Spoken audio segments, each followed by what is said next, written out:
On the 24th of November, 1971, a man bought a plane ticket using a fake name. He boarded a Northwest Orient flight in Portland. He ordered a bourbon and soda.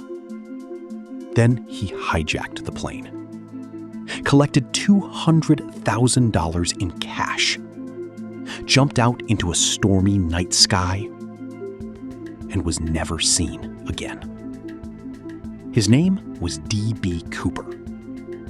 And 50 years later, the FBI still cannot tell you who he was.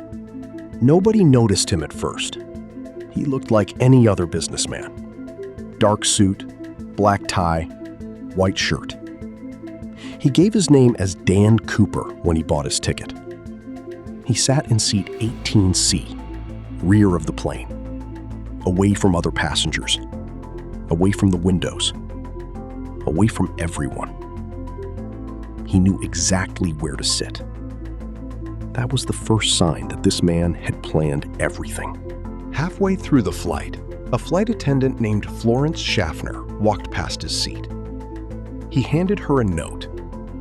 She assumed it was his phone number. She slipped it into her pocket without reading it. He leaned toward her and said quietly, "Miss, you better look at that note. I have a bomb." Florence opened the note.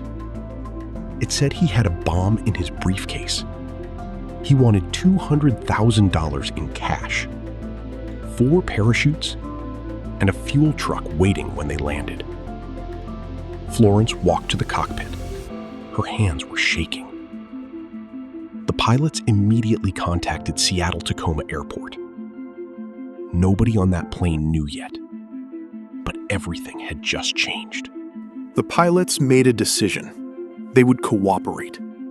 The plane circled Seattle for 2 hours while the FBI scrambled on the ground. $200,000 in cash was collected from local banks.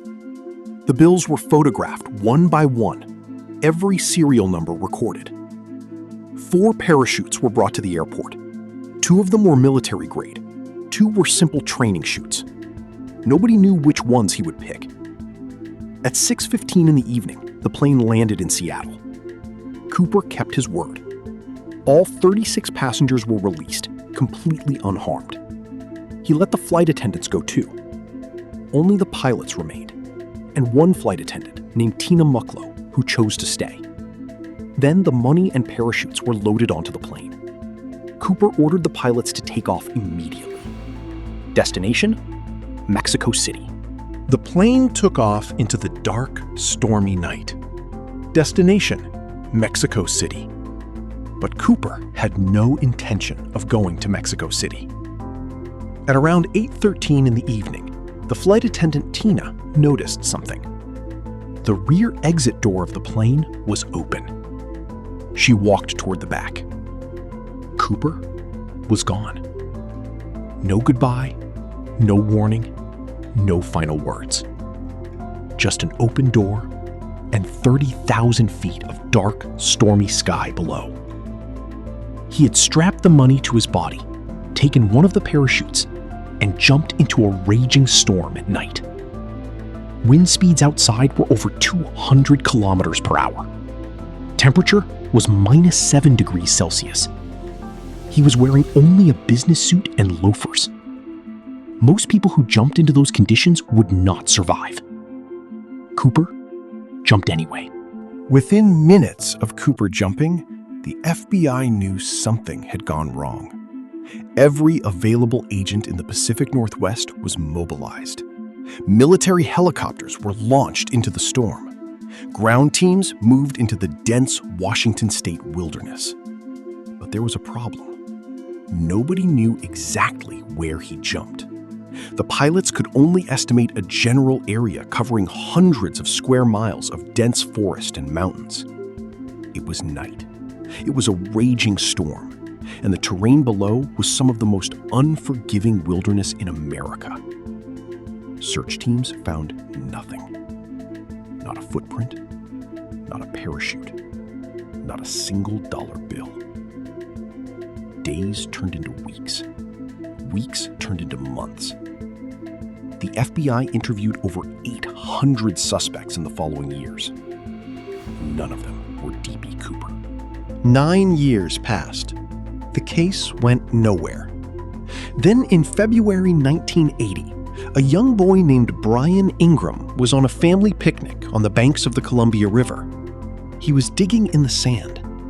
His hand touched something. He pulled out a bundle of decaying, rotting cash.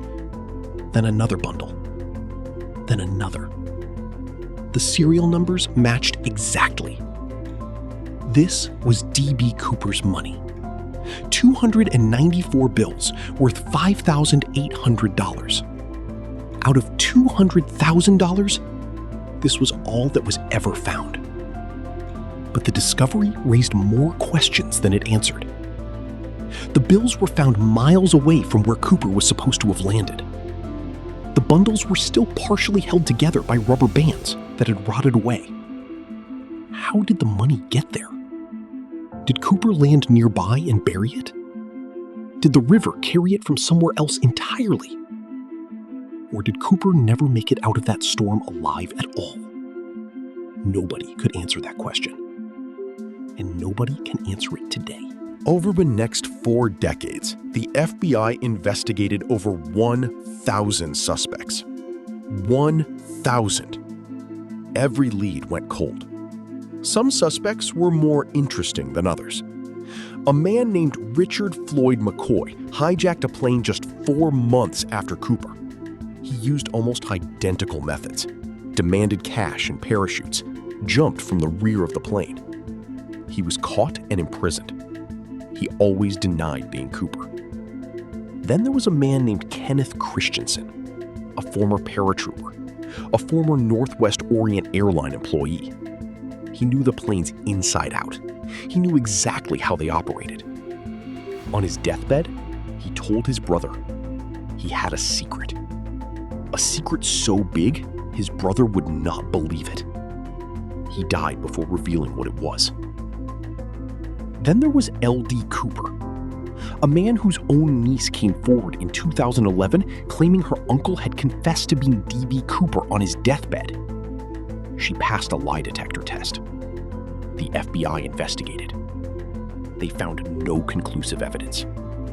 D.B. Cooper was never found, never identified, never caught, never explained.